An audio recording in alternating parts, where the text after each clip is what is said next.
আপনারও কি মনে হচ্ছে যে আপনার ভাগ্য আপনার সাথে নেই এবং আপনাকে অনেক কষ্ট ভোগান্তি অনেক কিছু সইতে হচ্ছে?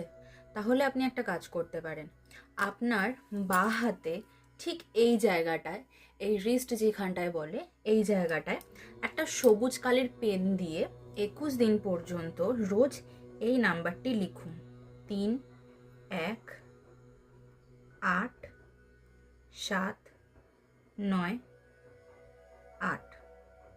এই নাম্বারটি 21 দিন পর্যন্ত রোজ যদি আপনি আপনার বাঁ হাতের এই জায়গাটিতে লেখেন, তাহলে আপনার ভাগ্য আপনাকে সাথ দেবে। দেখে নিন ভালো করে। 318798, 3, 1, 8, 7, 9, 8 এই নাম্বারটি একটি সবুজ পেন দিয়ে আপনার বাঁ হাতের রিস্টের এখানটাতে লিখতে হবে।